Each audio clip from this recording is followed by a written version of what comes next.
Thursday, January 31st. I'm Rim. I'm Scott. And this is GeekHaus. Tonight we talk about the Geeknights GeekHaus that may someday be.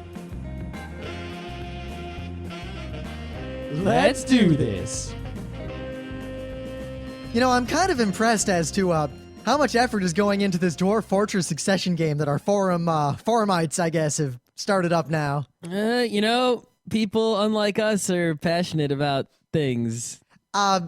Speak for yourself. You're the only one who's meh about everything in the world lately. Meh. But seriously, the thing is, I think part of it's that one thing that I don't have anymore is a whole bunch of free time. And if I was in college, like say I was in college, right? Say we're both still back at RIT.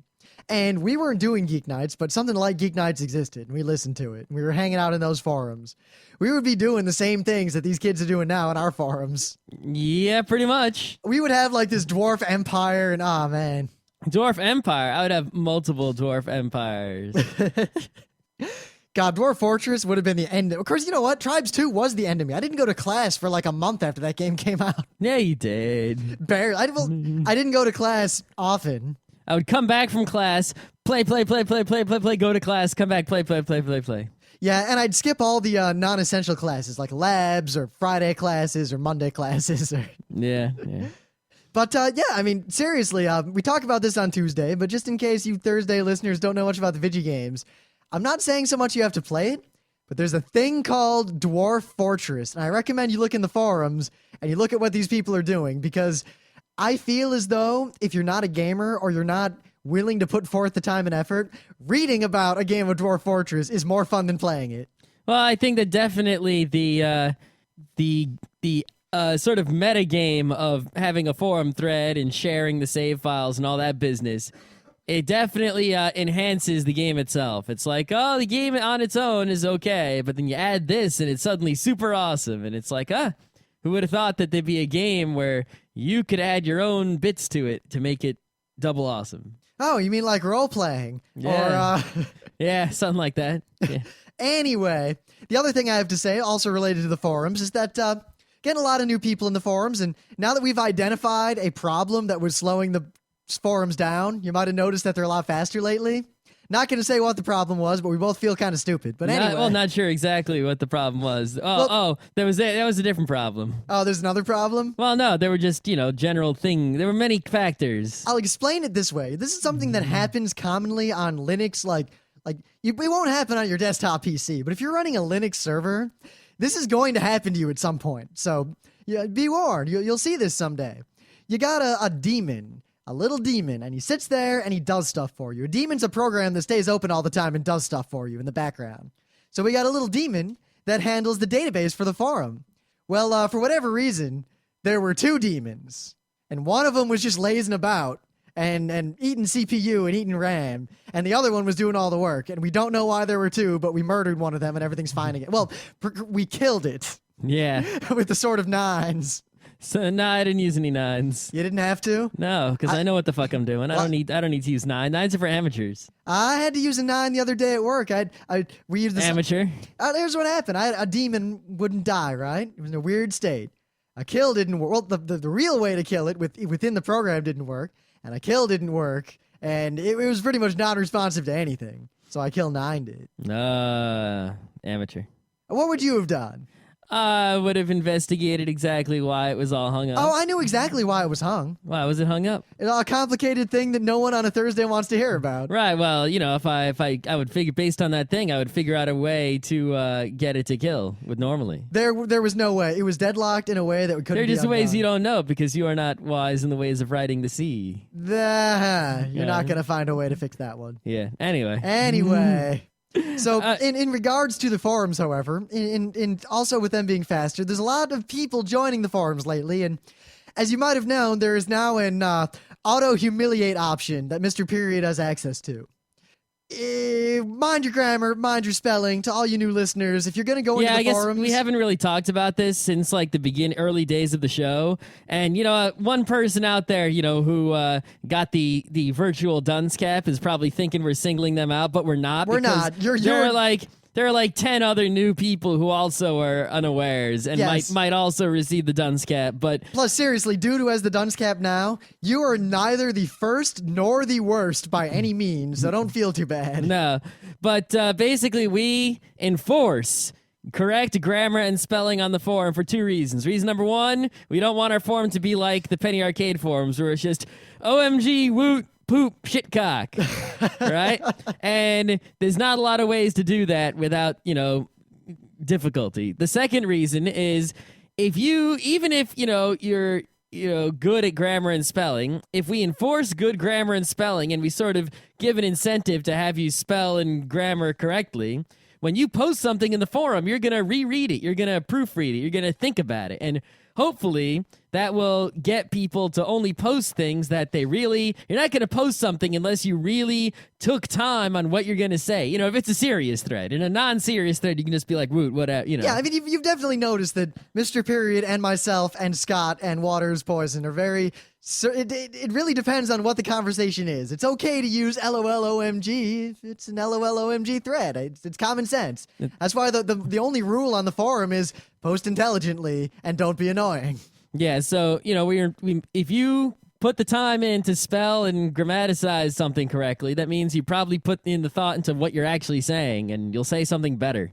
Yeah, so we always say, and we haven't said this recently, but join the forums. They're awesome. They really are. There's a lot of people in and there. And they're faster now than they were. And they're really rocking, and you're probably going to find someone you like. You'll make some internet friends in there. And then internet friends, great. But you'll also make convention friends, as has been happening more and more. But I will warn you, if you're going to join the forums, if you can't write and you don't understand the English language in some form, you're not going to enjoy yourself there. Well, a lot of people who have English as a second language have improved their English greatly in them forums. Yes. But if you don't know English at all, that's going to be a problem. And then why are you listening to this? Ooh, dude, you're just hearing people go do do do do do do do do.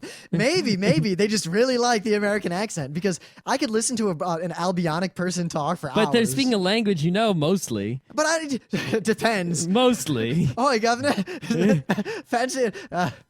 Plus, I can listen to Russian talking pretty much forever, and I have no idea what they're saying. Oh, I'm sorry, Paknarese. Paknarese, okay. Yeah, I don't know what that Russia is. All right, so do you have a real news? Made up word. Do you have a real news over there? All right, I got a real news. Now, I want to talk about the Democratic presidential primaries, but Scott doesn't care about politics, and the discussion would have been... Here's the discussion. Rim.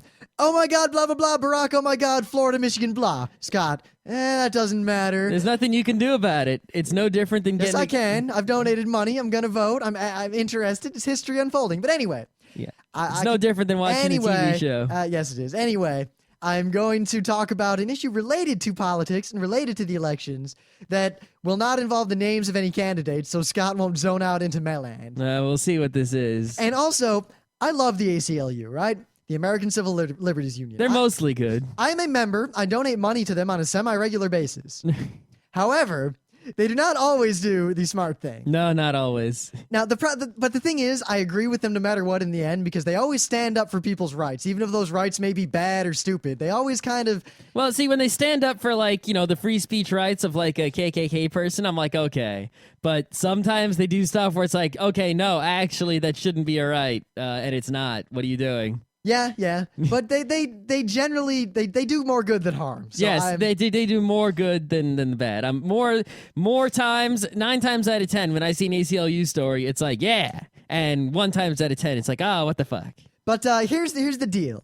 In Ohio, they use touch screens to vote, but you know how voting machines are awful. We've talked about that. I think you know. Yep. Well, Ohio was thinking, all right, we're going to move back to paper ballots that are perfectly verifiable. That's good, as long as paper ballot is properly designed and counted. Yep, it's one of those optical scan sheets, it looks like. All right, as long as it works. The ACLU says, hey, you can't do that. Why not? The ACLU has pointed out that with the touchscreens, if you make an error voting, as in you try to vote for a candidate that doesn't work, or you mess up the ballot in some way, like you voted for 4 people, it won't let you do it, or it'll let you change it, and it'll verify that what you have done is a valid voting choice. Mm-hmm. And with the paper ballot, you can't do that. You've lost the right, as far as the ACLU is concerned, to get verification that your vote will be counted. And as a result, they're saying that you have to be able to verify the legitimacy of your vote before and during while you're casting it. So how about you fill out your Scantron sheet, they run it through the machine, then they give you a receipt.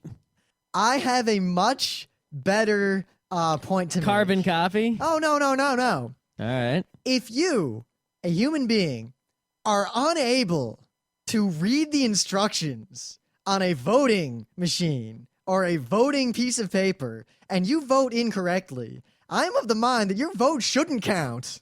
Yeah, there's a case to be made for that, but there's also a case to be made like someone's a citizen, they're sentient. Yes, and you know what? They should be able to vote even if they have they're illiterate. See, now they have the right to vote. The thing is, they have to follow the instructions.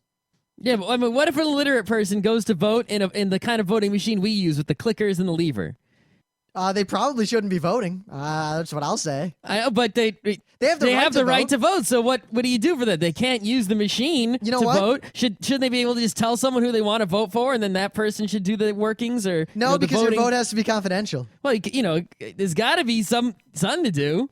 No. We already determined that having a literacy test for voting was unconstitutional. You know what? I kind of disagree with that, but I agree with how it was done. Yes, because originally they had a literacy test for voting to keep black people from voting. That was the original intention. But And that if was you had crap. So the fact that the courts overturned that and said no literacy test for voting was a great thing back then. Yep. I think we're past that. No, here's the deal. I am of the mind I don't think we're past that. I think that, in many places, people would use that literacy. If we had a legitimate literacy test, I think in a lot of places it'd be misused for discrimination against various groups. And not Well, that's just- why instead of having a test, there are instructions for voting, and if you need assistance, you can ask for assistance. But people have the right to vote, and the government will provide you a means to vote. If you are unable to or choose not to take advantage of the thing they have given you, then you can't vote. Well, I guess you can go up to the person, right, with a sheet and say, if I want to vote, if they'll say, if you want to vote for person A, check in this box. If you want to vote for person B, check in this box. Plus, here, this isn't even like... You could have someone tell you the instructions. You But could have the election worker tell you exactly what to do. Plus, I mean, look at this. All right, the argument isn't even... It's like, all right, someone, say they're literate, and they're just dumb, and they just fill out the ballot completely wrong. All right. What should we do with that? Shouldn't count. And how much verification do we have to do? What if someone goes in the electronic voting booth and just mashes buttons until they break it, and then... Well, but I mean, here, what if I go in to vote? I'm not gonna, stupidly fill it out wrong, but Yeah. I have no confirmation. So I vote and I vote for person A. You don't get confirmation anyway. And then it ends up getting, I can see the little red check next to the name on the thing when And I you can pull see it. the little check on the piece of paper. But what if it actually ends up getting counted for person B because of something? I have no Because of way what? to. I don't know. This is only covering mistakes that you make, not mistakes that the ballot system makes. The I ballot guess. system can screw up in any case. This is very specifically, they're saying that you have the right to have your ballot corrected by someone or have an ability to have the ballot corrected before you send it off. Now, it doesn't matter. The ACLU is going to get creamed because, as was pointed out by the Ohio Board of Elections, absentee ballots have the same problem, and they're not unconstitutional. Die in a fire. Yeah, I don't think they're gonna win that there. But there are issues here that need to be dealt with. I really think we just need some sort of... Making a voting machine is so stupidly easy if they just let an intelligent person do it. And we should really have some sort of worldwide standard voting machine that could be configured for any sort of election. That would be perfect and simple, and it would work. And that could be done trivially, and the fact that it hasn't been really bothers me. But So we should start a company that does that. It just there's a big difficulty in A democracy. nonprofit company that's worldwide, and we administer elections in any country with our guaranteed voting machines, guaranteed everything. See, I wouldn't mind at all. If And all software would be open source. Maybe the only test to vote was there's a little maze, and you have to make it through the maze, and somewhere in the maze is the voting machine. No, because then we'd have mice voting. That we don't want that. It's better than anyway. Yeah, okay. Wait, so I like how you're paying all attention to this election, and then you just insult all the people voting, and then you claim that it I didn't somehow insult matters. all the people voting. I insulted the people who don't understand how to vote and do it wrong, Yeah. and then get mad when their ballot doesn't get counted. Anyway, so Audible.com, right? If you don't know, Audible.com is a website where you can, it's a service, and if you want audiobooks in a digital format to listen to on your iPod or other device or your computer, they sell them to you, and they give you one free book if you sign up, whatever. You can get one free book before you sign up, so it's not too bad. And there are a lot of really long books, so you can get your free books worth. They have DRMs though, which is part of the reason I never considered signing up for them, because if I'm paying for an audiobook, right, some reasonable price, I didn't actually know what the pricing was until today, but I'll get to that. If I'm paying for an audiobook, I'd like to, maybe give Rim that audiobook or give it to, if I buy a book at the bookstore, from Amazon or whatever, I can give it to Rim to read. Why should we, if there's an audiobook, why should we be paying for it 2 or 3 times just for multiple people? So that DRM made me consider, never actually consider Audible seriously. Now, today, Amazon announced they're buying Audible, which makes a lot of sense because Amazon's really busting out with their MP3 store that's selling non-DRM music that from like almost every major label pretty much out there. And depending on their prices, I might even consider buying some of that action. But, what happened today is Amazon bought Audible. And since Amazon's kicking out the DRM, I said, hey, maybe Audible will lose the DRM, and then I can go and sign up for Audible and get mad audiobooks to supplement my podcast, right? So I go to audible.com, right? And for the first time ever, I actually looked at Audible's pricing scheme. And after I look at it, I say to myself, even if this didn't have DRM, who in their, outside of it, a ludicrously rich person, who in their right fucking mind would ever sign up for Audible? All right, check out the 4 different plans you can have. You ready? Plan number 1. For $7.50 a month for a few months, for the first 3 months, but after the first 3 months is $15 a month, well, $14.95, right? You get 1 audiobook a month. 1 book. That's not that bad. It takes a while to listen to an audiobook. You know how long they are? Yeah, but I mean, look at this. $7.50 for the first 3 books, and then $15 for every other book. $15 for a book? For $15, I can get like 3 or 4 paperback books. Well, I think you're forgetting. As far as I'm concerned, there is only one use for audiobooks. And that is really, well, I guess the subway and all that sort of thing could count, but basically it's... No, I see more people who, I see about equal numbers of people with paper books and headphones in the subway, and I don't think the headphone people are all listening to audiobooks. But basically, if I'm driving somewhere, I used to drive to work. I used to drive about an hour to work every time I, commuted. An hour there, an hour back. So I can't read while I'm driving. Well, I shouldn't read while I'm driving, at least. I can. Not a good idea. So audiobooks are totally worth that, because... how else am I going to read books and drive? Okay. How much is an audiobook on CD? A similar amount of money. I don't know. I've seen them pretty cheap. Yeah, if you get them like on sale way after the fact discount, even then you don't find them like that usually. Plus, expensive. if I'm going on a trip, there's enough like podcast fiction that I can get for free. I could just load up on like 10 escape pods for nothing. But if you were commuting an hour each way every day. When I was commuting an hour each way every day, podcasts pretty much filled up the ride both ways. See, mine would, but I hate almost all podcasts. So. Yeah. All right, but anyway, you can also pay $150 a year for 12, $23 a month for 2 a month, and $230 a year for 2 audiobooks a month. If I'm paying $230 a year, I expect unlimited audiobooks pretty much. You should be able to give me as many, but it doesn't cost them any more money to give me more books. Bandwidth. They're all digital files. It costs bandwidth. Yeah, whatever. Trivial amount of bandwidth. Audible, as even if you really like audiobooks, I consider this to be a horrendous ripoff in terms of price. Scott, how much do audiobooks cost outside of Audible? It doesn't matter. At this price, they're not worth it for any audiobook. Screw Audible. I'm not signing up unless the price goes way down. I'd be willing to pay like $2 for a single audiobook.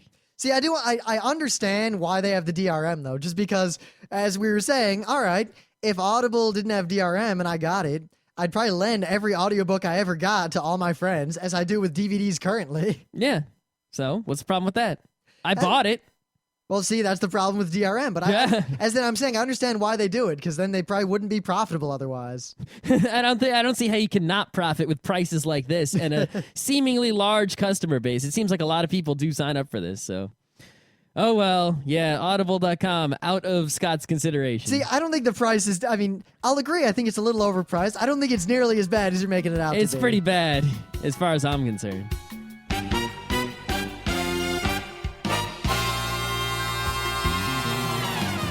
Some years ago, we were in Wildwood, New Jersey, and we, for various reasons, decided to deep fry some pizza and then eat it. You can see the pictures of that in the forum. It tasted like a Hot Pocket, and that's really all that needs to be said. Yep. So, we've ever since then, we've always had an interest in, I don't know, maybe the word is awful, perhaps horrible, dangerous food. Well, the first sort of encounter I had with the eating strange food for sport was way back in high school. I was watching like some public access TV. Oh, that's always a good idea. Oh, yeah, and this guy, basically, this is his show, is he was sitting there with a telephone taking stupid calls, right? And he had his friend at the grocery store, right, apparently found this soup, and the package said, there was a picture of a chicken on it, right? Like a silhouette of like a chicken icon, right? Like sort of like chicken at the VNC. And it said cock flavored soup mix. So they made it, and then he drank it out of a mug, and he said, "That's good cock." That was possibly the most anticlimactic and lame story I've ever heard. That was sort of the point of the story. But seriously, we it's a tradition, I guess, but not really. I find horrible food like that hilarious. And Cock flavored soup mix. I discovered an item that frightens me a little bit from the Trekking Mahlzeiten. Is a cheeseburger that comes in a can. Now you might say, oh, well, is it like a patty in a can? And I assumed it was a patty in a can, and you just heat up the patty and then put it on some bread. It is an entire cheeseburger. With bun and cheese and sesame seeds and meat and ketchup. You open the can, and in the can is a fully intact, already cooked cheeseburger. So it's bread, cheese, and meat? And condiments and pickles. So there's ketchup and pickles and mustard and sesame seeds? You boil the can in water for like 10 minutes to heat it up. Then you open the can, and greeting you in the can is the top of a cheeseburger. How do you get it out? You just turn the can upside down. The boiling hot can? It cools down pretty quick. Is it boiling hot? Yeah, I guess she is kind of hot, Radiskull. Give to Radiskull. No, you can't have it. All right. No coffee for Radiskull. Radiskull having good dream. But this looks all levels of awful. And I think the worst... Someone came up with this. They also Someone eats it. Actually, they also sell powdered wine. Now, the reason for all this... Powdered wine, that could be a way to get a lot of wine in a small amount of space. Or you have a lot of more powder. You like double the powder per water to get more drunk.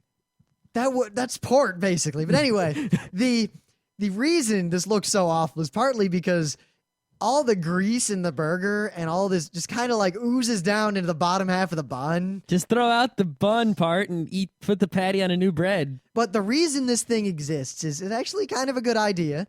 It's something you bring camping. It's like a camping food. If I'm camping, I'll just bring some wieners and put them on sticks and stick them in a fire. It depends. I mean, if you're hiking, you're not going to have refrigeration or anything. You got to bring preserved food, and this is something that's really convenient and quick. And I will admit, and the guy said it didn't make him sick, and it wasn't the worst thing in the world he'd eaten. So it can't be worse than McDonald's. So if I was in the middle of nowhere, and I'd been, like when I went hiking in the Adirondacks, if I had had one of these, I probably would have eaten it raw right then and there. And it probably would have been the best thing I'd ever eaten. Trail mix, man. There's a reason they invented it. Yeah, you know what? I'd already eaten all my trail mix, and I'd eaten all the power bars I brought, and I drunk all my water. Well, I still had like 8 miles to go. You're supposed to bring enough provisions for your entire distance. You're supposed to figure that out beforehand. Oh, if yeah, you didn't and bring enough provisions, that's your own fault. I didn't bring enough provisions by far. Yeah. All right. But the pictures on this thing of the day are kind of epic. All right. So way back in the day, right? There was it was like some guy made like the first or one of the first Google Maps mashups before there was like a Google API even. And what it did is it showed like the crime in Chicago. I think the website's still up somewhere, right? Oh yeah, I think I remember that being cool because you look and there were some street corners like, wow, what's going on there? Right. Well, that guy has a news site, and the site It could be a lot better of a website, mostly because it doesn't have Google any sort of map integration. And if it had some map integration, it'd be the best site ever. But regardless of its lack of map integration, the information available on this site is so awesome and so useful that it's totally worth it. Now, the website is called everyblock.com, right? And right now, he's covering Chicago, New York, and San Francisco, right? Is it what's on every block? It's not everything of what's on every block, right? It is specific information of what's on every block. Pick a block. All right, 59th Street and 7th Avenue, the northwestern corner. That's the first problem with this website, right? I can go to 59th Street, 59. Okay, I click on 59th Street. And now it wants to know, like, the number. So we can do, 1 through 99 West odd, 100 through 198 West even. I don't think I've known the address of a place in New York City ever. I know. That's the one problem with this website, is if it had a map, it would be super useful. Now, once you actually find the address you're looking for, right, it gives you a shit ton of useful information. Here's the useful information you get. Ready? Recent building permits, recent building violations issued, recent building violations resolved. Not too exciting yet, right? Business reviews, crime reports, graffiti cleaned, graffiti pending cleanup, landmark building permits, liquor licenses, lost and found postings, missed connections, news articles, photos, and the most interesting of all, the thing that makes this website Thing of the Day worthy, restaurant inspection results that are recent. Let's see. The Coco Gourmet restaurant was inspected and got 15 violation points and 2 violations cited. That's not that bad. No, it's not that bad, but I just remember the one day I was in the city with Emily, I think, and we saw Steve Austin Creamery, and we're like, oh man, get some ice cream after we go do this other thing. Mm-hmm. We came back, and it was closed with a health violation warning on the door. Yeah. We're like, that's damn. the other thing is you can't search for the name of a business. You got to go to the street, and the streets are arranged in the way I just described. So you really have to know the address of where you're at, or the zip code or something. Now, if someone set it up where I could use my GPS Google Maps I got going on my BlackBerry now, and it would just give me the information about the block right next to me, or the 2 blocks right next to me. Another interesting thing about this website, right, is if you go to the type, if I go to the restaurant inspections page for the whole city, there's this little graph going on. You can see the graph goes up and it goes down on the weekends when no one's inspecting, right? But let's see. So far, they have 1,830 restaurant inspections in the last 30 days. Someone's doing their job. Let's see. By neighborhood, most of the inspections are in Midtown. Most of them are in Manhattan, then Brooklyn, and then Queens and the Bronx are way down there. Oh, we got by zip code how many there are. Okay, by violation. 7,873 violations of non-food contact surface improperly constructed. 5,835 violations of not vermin-proof. 4,766 violations of mice. 3,960 flying insects. And a partridge in a pear tree. 3,386 cold God, food. I apologize for that. That was one of those radio guy jokes. Or a letter. I'm sorry. That was dumb. Yeah. About 3,000 cold food held above 41 degrees Fahrenheit. Oh, that's the danger zone. Yeah. Food not protected from contamination. Signs not posted. Improper plumbing. Hot food not held at or above 140. All right. We get the idea. Improper plumbing. I think we get the idea. Expired milk. Rats. We had some expired milk. Use of vendor lacking a permit. Improper sewage disposal. So speaking of improper sewage disposal. Improper cooking of poultry. Scott and I, and pretty much the rest of the crew here in Beacon, are thinking about buying a house. Yeah, well, we'll see exactly how it's going to work out, but we've been renting this place. It's a good place. It's a good deal, but we have money, and there are a few things where we're not fully satisfied, and I don't think they can be rectified without moving to a real house that we own. Now, it would be fun to do Fantasy Geek House.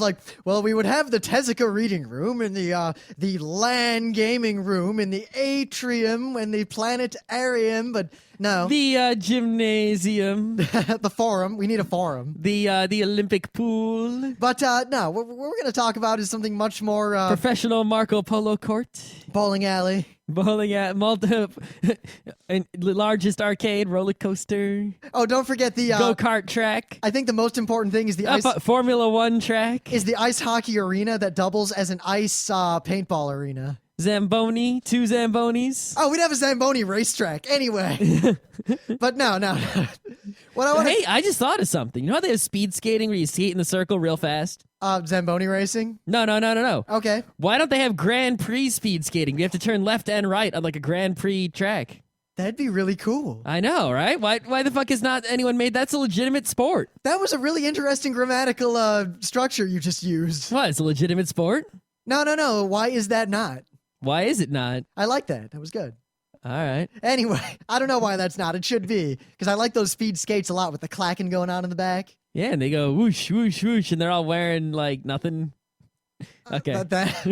That's what you focus on. Yeah. All right. Anyway, so be a little more realistic, but I guess I just want to talk about, because it seems like in general, geeks think about their lives a lot. Geeks and nerds, one thing we have in common is that we look at things in our lives and we think like the classic joke they talk about, like, well, a nerd is a system for everything. Like that nerd is a system for eating pancakes and stuff like that. But it's more that you think about things in your life and you think, how can I make these things better? We hack things, we change things. Yes. Other people seem to, everyone is subject to doing most things by habit or by, automaticness, and we could do a whole show about that whole stuff. But it seems like geeks and nerds tend to do things with a little bit more of thinking put into them, and then they build a habit as opposed to just having a habit, not arbitrarily, more often.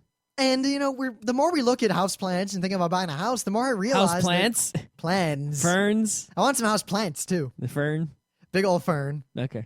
But the more I think about it, the more I realize very obvious changes that I could make to a house I lived in to make it so much nicer to live in that it would just be like, it would be worth almost any cost. Well, right now, there are really only 3 things I need, above and beyond what we already have in this house to be sort of satisfied and not really desiring anymore with a, great. It's like there are 3 things I super want and everything else is sort of like it would be nice. The 3 things I super want that I don't have are a dishwasher, yep, a dryer, yep, and either a garage or basement, one or the other. I prefer a basement because I really got spoiled as a kid because I always had a garage. I always kept my car in the garage. Never had a garage. Never had to deal with like snow and ice on my car or anything stupid like that. I was always parked indoors. Never mattered. Mm-hmm.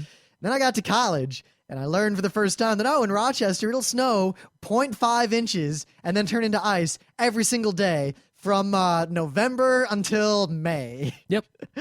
And I got used to that, but I don't live in Rochester anymore and I don't care. I don't even use my car that much, so I don't need the garage. A shed would be fine. Yeah, I mostly need a place to store all this kind of shit that, would normally be stored in a garage or basement. Because right now we're storing it, like, under the stairs, and it's not so good. Like the air conditioners, because we'll get to that. Like air conditioners in the winter, where do you put them? Or the bikes. A box full of tools, or bicycles. the Geeknights bin full of stuff that we only use at conventions and don't need any other time, ever. Yeah, all the stuff that normal people put in garages and basements, we have nowhere to put it. And, we have a washing machine and no dryer. A dryer would save me from having to go to the laundromat to dry my clothes after I wash them in the house. So that would be a huge, improvement in my life. I'd save all that time and effort. I'd be able to do laundry more often, have less clothes, etc. Also, having a better, more efficient washer would count for a lot. Yeah, something I was better at washing. Also, my clothes would be cleaner, smell nicer, use less water, I guess. And a dishwasher. We spent a lot of time cleaning dishes and running out of dishes. A dishwasher would really improve our lives, I think, more than any other device in the known universe. Yep. Now, the basement counts for a lot, too, because one, there are 2 things that are very important to me in my life that I don't get to do as much as I would like. One is Dance Dance Revolution, and the other is air hockey. Mm-hmm. Now, we can't have an air hockey table in this house because there's no room for it. We could put it in the middle of the living room, and it would fit. In fact, if we put it over by the back door, it wouldn't even really be in the way. It would probably fall through the floor into the basement because it's so heavy. The problem is the same problem we have with DDR. The floor would collapse. Yeah. I mean, I'm sure in a better house, our house isn't bad, but in a super high quality house with awesome floors, the floor could support an air hockey table. But I mean, you don't put a pool table. Everyone puts pool table in their basement. You can't have that giant stone putting weight on a wooden floor. No matter how sturdy the floor is, you don't do that. It goes Plus, in the basement. in general, the front row crew gathers at our house pretty much. This is where everyone always gathers. We have the biggest house, and we're kind of central to everyone. Like Beacon is the center of the front row crew right now. Yep. Except for those outliers out in Tejas. Whatever. Tejas. Tejas. Yeah. But whenever everyone comes over, we basically have one big living room and a kitchen, and that's it downstairs. So as a result, we kind of have this just blob of people. And if we had another room that we could kind of entertain in, I'm thinking a finished basement, because I've always had finished basements. Finished basements like the best thing ever. You have a wet bar down there, you have the pool table and the air hockey table, and then a big open space with some like cheapo couches and a TV, and you can just chill and play games down there. Yep. Dungeons and Dragons in the basement was a tradition in my life up until I went to college. And then Dungeons and Dragons is no longer in the basement. We sort of made it not the same. Yeah, I mean, even now, it really sucks to set up to play, well, Burning Wheel now, but, role-playing, because we got to get, like, all these different tables. Hey, I ordered Burning Empires and Burning Sands, so now I'm going... So you ordered Dune and... I'm soon going to be the proud owner of every Luke Crane game so far. Yeah, if you haven't listened to Geeknights much... there's a thing called Burning Wheel. Just go buy the books. Don't even think about what it is. Just buy them. All right. You'll find out. Yeah. Soon enough. Read them. But yeah, a finished basement would make, because we always complain about the Visigoths wrecking our house. The main reason they wreck our house is because there's like 15 people and there's nowhere for them to put their stuff, and they're all in the same room. Yeah, they're all crowded in, and if you had a basement, we could stuff them all in the basement. Who cares if the basement gets messed up? That's what basement's for. Yeah, and there wouldn't... Oh no, someone spilled something on the concrete floor. Whatever will we do? Well, I think we'd tile it if we're gonna finish it. I know, but you see my point. Yeah. Maybe a big throw rug or something. Yeah. But just having it seem, because I've noticed that the primary cause of messes in my life is simply that it's like if I had more space to put things away in an organized then the manner, same amount of mess would look less messy because it would be spread out. You Well, see, not instead only of that- a whole bunch of cups piled up on top of each other, there'd be a cup here and a cup a few feet away and a cup a few feet away. well, the cups would be solved by a dishwasher. I know. But yeah, basement. But then we started thinking about all the things that you could do if you owned your own house that would make your life great, especially for a geek. And I think the biggest one, I was inspired upon reading, well, Horatio and all that gave it to me, but I was really inspired when reading The Terror, because I realized that You want a boat? in ships, right? Those old ships, the tables were mounted in the ceiling on ropes, and you lowered them when you needed them, and you put them back in the ceiling when you weren't using them. So in the basement of our house, what if we just have some gigantic table in the ceiling?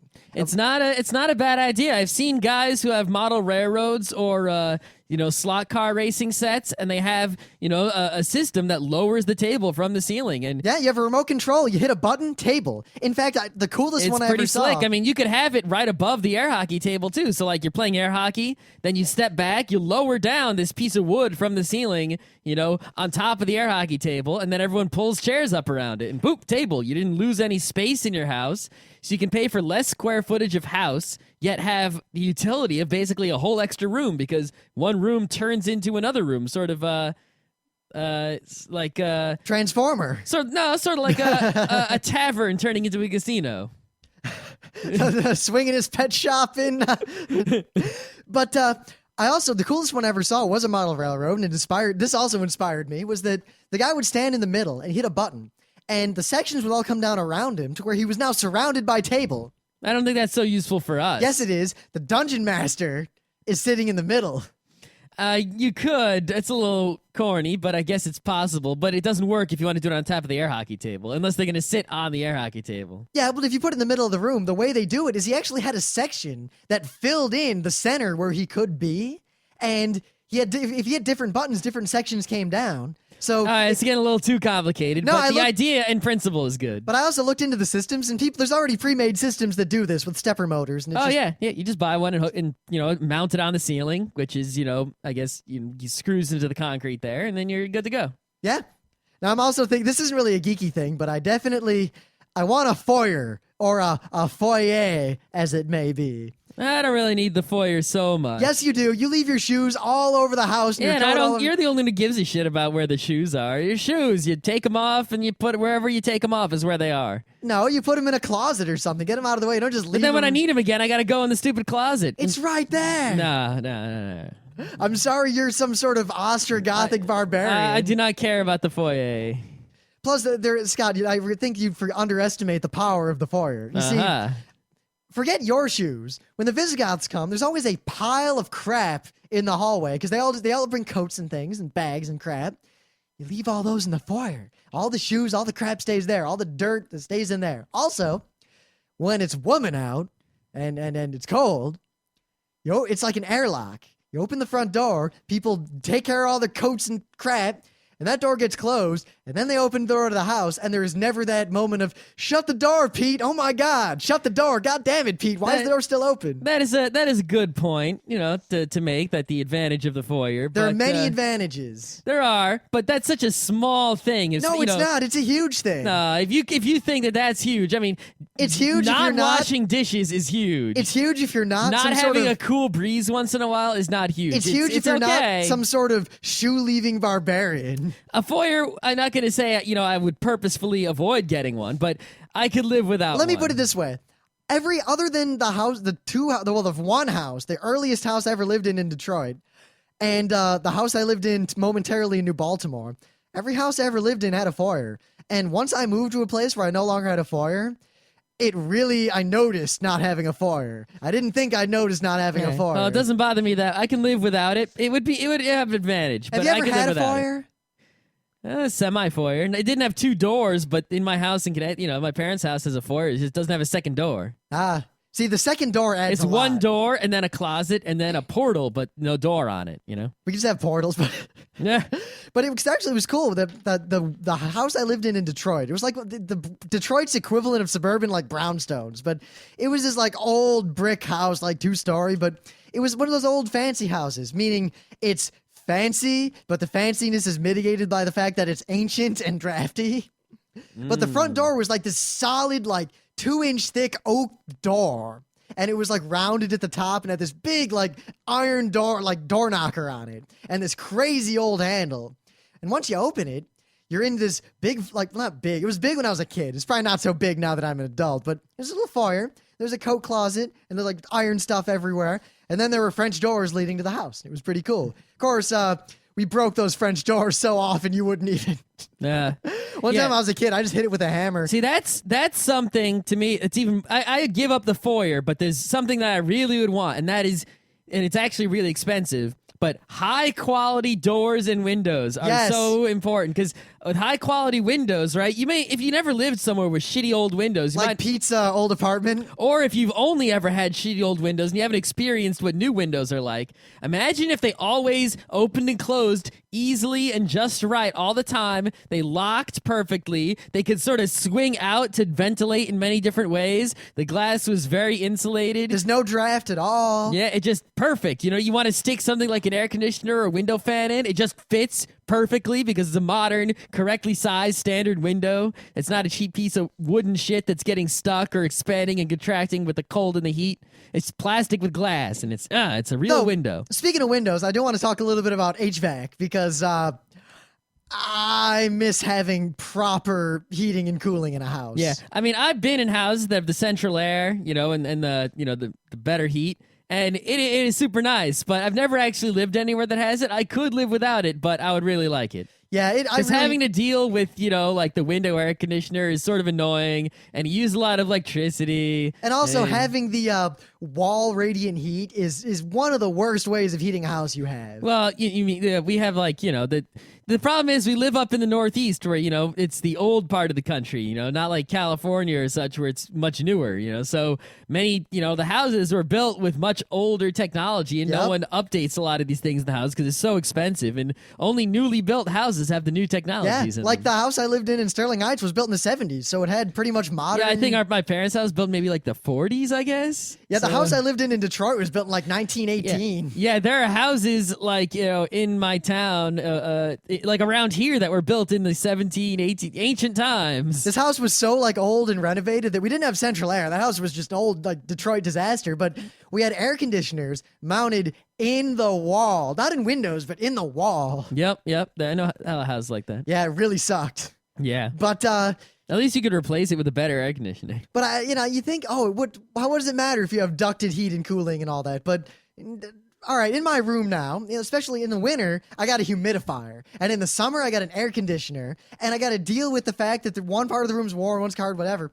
In a real house with normal HVAC, you can just set the temperature in every room, and it stays that temperature. You pick a humidity, and the whole house stays that humidity. I've never actually seen a house that has the humidity control, but pretty much every modern house with central heating and cooling has a humidifier built in. I've never seen that. I've never seen it. I guess, I've seen dehumidifier because an air conditioner is a dehumidifier. It's just part of the furnace. You don't even see it. It's not even a No, separate but I've component. never seen humidifying controls in any house, even the one, newish ones with central air. They're just on the digital thermostat. People might not know how to use it, but it's there. I've never seen it before in my life. Modern stoves, modern furnaces have I'll humidifiers. temporarily take your word for it. I'm just saying I've never seen it before. I mean, it must exist. It's kind of common, Besides, how often do you go to someone's house and then just go to the thermostat and start poking around in it? I poke at them quite often, actually, especially places where it's, fancy houses. You also poke at alarm systems that you don't know what they do. Yeah, I poke at lots of things. And then they go off on Christmas. I'm not lying about poking at things.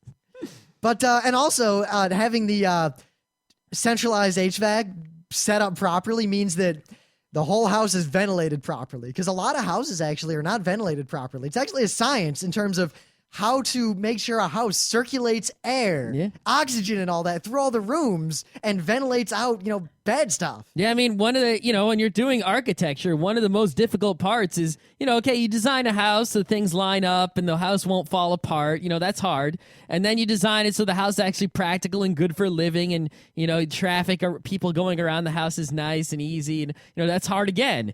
Now you have to make sure air goes around the house properly. That's the super hardest part. I can say this: our house now does not do that. Our house is not HVAC whatever. It's like awful. It's not terrible, but it's not good. It's not like the best it could be. Closing doors in this house definitely makes rooms stuffy, which it shouldn't. Yeah, and there lots of times you'll see like doors in this house opening and closing on their own.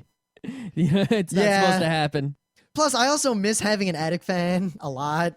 No, not the attic fan, but an attic to sort of shove shit into is nice. Yeah, bodies and all that. Or even like better, like one of those attics that's actually a room. Those are nice too. But if you got an attic fan, actually, I'd really love, because what they do is, if it's cool, like you want to ventilate the house, right? You open all the windows, turn on the attic fan, and it basically just pulls air in from every window in the house and shoots it out through the attic. And it makes like this perfect breeze in every room. Yep. Of course, a lot of people turn them on without opening windows because they don't know better, and that's not something you should do. But anyway. Yeah. But yeah, enough talk about HVAC. I want proper HVAC. I also want green HVAC. I want a heat pump, and I want solar panels and skylights. You see, skylights are nice so I can look at the sky and whatever from in the house. Like if it's raining, a skylight is way cool. Also, the natural light is really nice. Yeah. The green stuff, I obviously don't care about it for its greenness because I don't give a shit about that, but... Because you're horrible, but I care. But I do give a shit because it saves the fucking bills. If I'm paying this much money for a house, goddamn, I can, save my electric bill, super times. And also the water bill will be super cheap, too. Yeah, that's the other... I want a gigantic water heating heater. bill will be super cheap. Oh, save so much money. And solar panels and all that. And you building a new house, I can't get that so easily in an old house, but a new house, I can just put it in. Yeah, you buy a bunch of equipment, with your mortgage money, and then your bills that you actually have to pay month to month, not so big. I mean, even just the central air alone, if you get a normal central air conditioner, just an average run-of-the-mill one, your house is super cool everywhere, right? And you're paying less money for that than you're paying for a few window air conditioners. Totally awesome. Yeah. Now, I mean, we're thinking about this. We're still looking, most likely, because there aren't... if we buy a new house, it's going to be a McMansion. And if we don't buy a McMansion, we pretty much have to buy an existing house, knock it down, and build a new house on the ruins. Yeah, it really, it kind of sucks out here where the houses are not so modern that, if we want a house with Cat 5 cables running to every room and all this stuff, we either have to buy a shit house and pay a fortune to renovate it, buy a shit house, knock it down, or buy a plot and put a modern house on it. But there aren't so many plots, and all the plots are owned by McMansion makers. Yeah. And Granted, it's I've been looking at the floor plans, and a lot of the McMansions actually aren't that bad. No, and we could pretty cheaply turn them into what we wanted. Yeah, the McMansions aren't really that bad in terms of floor plan. My major problem with them is that when you live in one, you're living in this sort of community with a whole bunch of them. See, and the kind of people that live in them I don't want to live next to. And also, there's usually a homeowners association. There's a way around that. Most of Beacon doesn't have homeowners associations, and there are crappy old houses for $180,000 to $200,000. Just knock it down. They're awful Yeah, but houses. you need a lot of land to put one of those things on There's there. enough land. Yeah, you got to make sure. But the thing is, the McMansion builders will build pretty much wherever you want them to. So if we get a plot, we could build a McMansion on it. And as long as we worked with contractors to get the green stuff put in and all the things we want, you got to be up to code, and there's all sorts of laws you got to follow. Yeah, that's anywhere. Yeah, but you got to check all that shit out before you buy the plot, because what if the plot isn't big enough to have all the shit we want? I know all about that. Just say, Yeah. it's a tricky situation. You can't just be like, oh, get any old plot of land and get the perfect house on it. No, you got to get a good big enough plot of land with. Well, yes, Scott, you have to road do all the access research. and- You have to do research for all this. Which Yeah. we're not talking about in this show. We're talking about what we want, not what we're gonna do. Yeah. Because But to go back, I didn't get to talk about how doors are just as important as windows. Yes, they are. How many doors in your house don't actually close easily or properly? Or how many of them have locks that don't work, or low quality knobs, or shit like that? Like the doors to my room, right? One of them kind of flaps around, right? And the other, and you have to really pull it tight to get it to shut. My closet door in the summer, you can't close it because it expands, and in the winter, it closes nicely. I should get a fucking door that opens and closes perfectly, like ka-chunk all the time. The handles actually work. The locks actually work.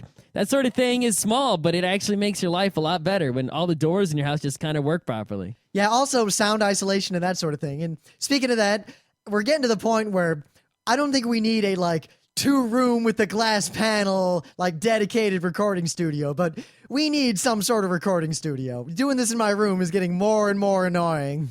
Yeah, I'm not having a big problem with it so much. Yeah, plus I'd like to kind of separate work and life from bedroom. I like my bedroom to be a small desk with my laptop and a bed. I and definitely my do clothes. want to get the computers out of my room, and I want to have a bedroom that is for bedrooming, and I want to have a separate room that is sort of for office computering. Having the computer in the bedroom is sort of like, okay, those days are over. That's sort of like the college, high school, because I can't afford to have another room deal, and it's like, all right, time to get another room.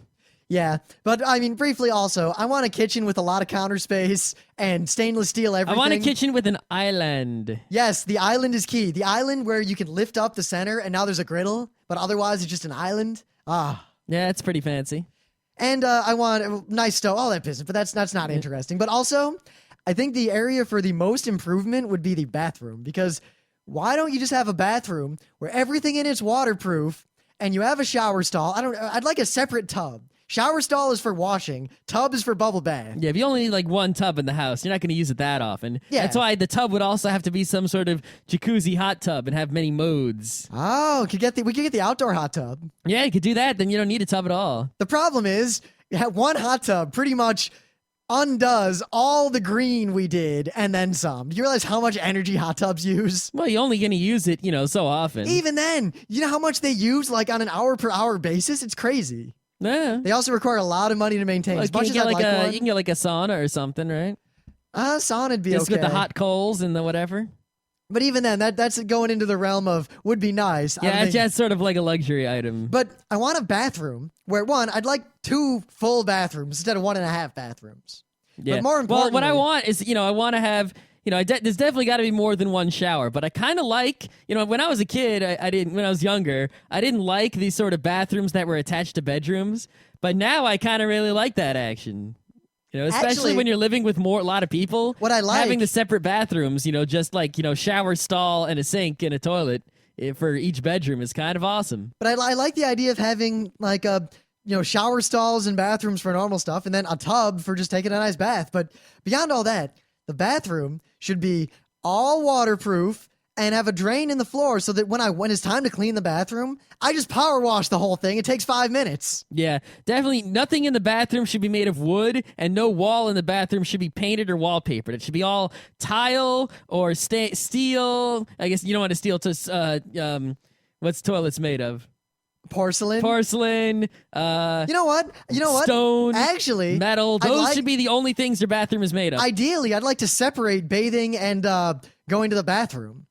Not so necessary. That's sort of like an insane high-priced luxury to have all these separate rooms. That's definitely in the wouldn't it be nice, but at the same time. Yeah, and, generally when you design a house, right, you want to have sort of like as many of the plumbing things, like the bathrooms and things, vertically aligned. So you'd have a bathroom directly under it on the floor below the other bathroom. I think ideally, under that, the hot water heater. That way, the plumbing is much simpler and cheaper, and everything works out. I think the simplest, most ideal way would be to have the upstairs bathroom is like a shower tub like we have now, and then below that on the main floor is a shower stall full bathroom, and then in the basement under that is just a bathroom. Yeah. Oh, basement bathroom's always cool. Yeah, always had a right. basement bathroom in every house I lived in. You See, need the best thing about basement bathroom, right, is you can fool around in the backyard or something, then take the secret entrance to the basement, directly from the outside, and then get people to clean off in the shitty-ass basement bathroom that you don't give a shit about. Also, if you're hanging out in the basement bathroom, it's nice to have. Plus, when we have 15 people over, 2 bathrooms are not enough. No. Now, this is also one of those wouldn't it be nice? You need a gigantic water heater to handle all those bathrooms going at once. This is wouldn't it be nice, but honestly, because I wouldn't want a lot of people to live in the house, but a lot of people would come to the house a lot. A lot of open, like, common rooms that people would come over and use. But in the basement, instead of, it'd almost be worth it to have a urinal. Nah. Just for the sheer number of guys. Yeah. Because then. Not a trough. No, not a trough. I don't think we need a trough. That's NASCAR. All right. But a urinal would actually be really useful and would save a lot of water. Yeah, it would. The thing is, I don't know how to clean a urinal. You just put the cake in it, and I don't know, we hired someone to clean the urinal. You just scrub it, Scott. It's like any toilet. You just scrub it. You can clean it. It's no different. In fact, I'd rather clean a urinal, because a urinal just has one thing going into it. Hopefully. You know what I'd like? Unless urinalpoop.com. You know what? I just thought of something I'd like in the bathroom. What'd you like in the bathroom? One of those hand dryer dealies. Yeah. Those. The thing is, they have this. No, we don't need that. The only reason you get that is because you don't want to waste money and resources on having those stupid paper towels. But you see, they have this new kind that doesn't actually doesn't blow with hot air. What it does, it blows with high pressure air. So you just kind of put your hands in and it goes whoop, and you're dry. But we have the luxury, because we live here, of just having towels. I actually like the air dryer better than towels for hand drying.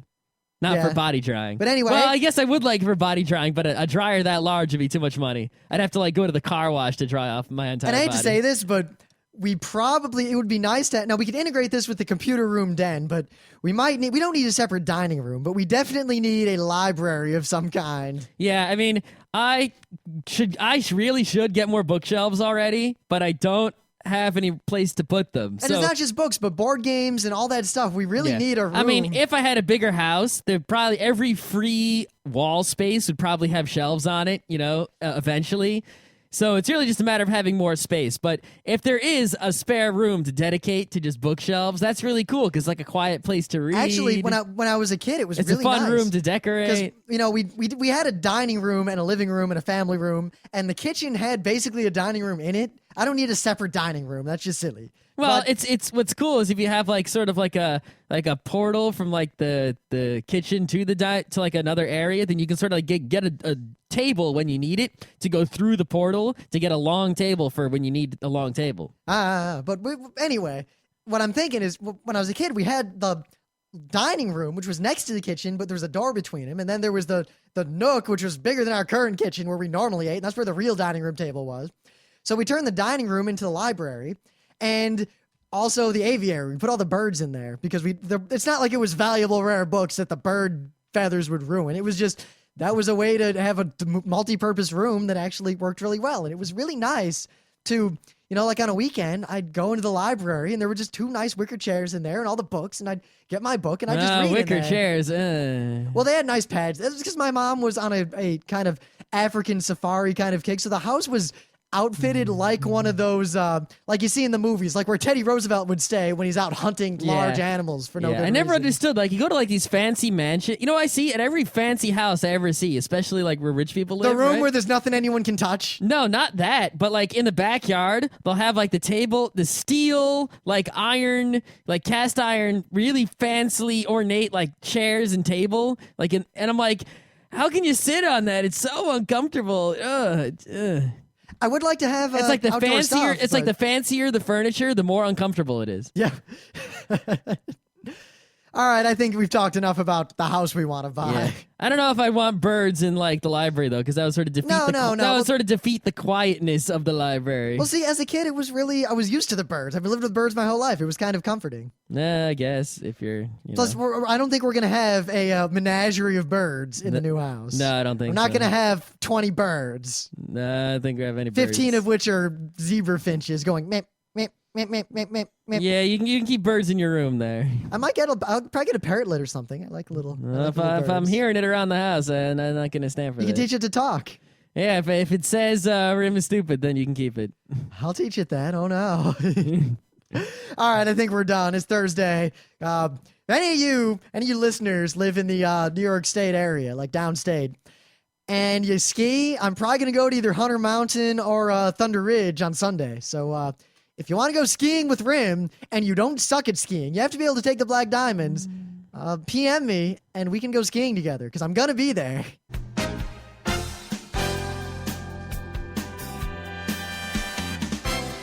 This has been Geeknights with Rim and Scott. Special thanks to DJ Pretzel for the opening music. Be sure to visit our website at www.frontrowcrew.com, where you'll find show notes, links, our awesome forum, a link to our Frapper map, and links to all the RSS feeds. We say feeds plural because Geeknights airs 4 nights a week, covering 4 different brands of geekery. Mondays are science and technology. Tuesdays, we have video games, board games, and RPGs. Wednesdays are anime, manga, comic nights. And Thursdays are the catch-alls for various rants and tomfoolery. You can send us feedback by email to geeknights@frontrowcrew.com. Or you can send audio feedback via Audio. Just click the link that says Send Me an Audio on the right side of our website. If you like what you hear, you can catch the last 100 episodes in iTunes or in your favorite podcatcher. For the complete archives, visit the website, which has everything. Geeknights is distributed under a Creative Commons Attribution Non-Commercial Share-alike 2.5 license. This means you can do whatever you want with it as long as you give us credit, don't make money, and share it in kind. Geeknights is recorded live with no studio and no audience. But unlike those other late shows, it's actually recorded at night.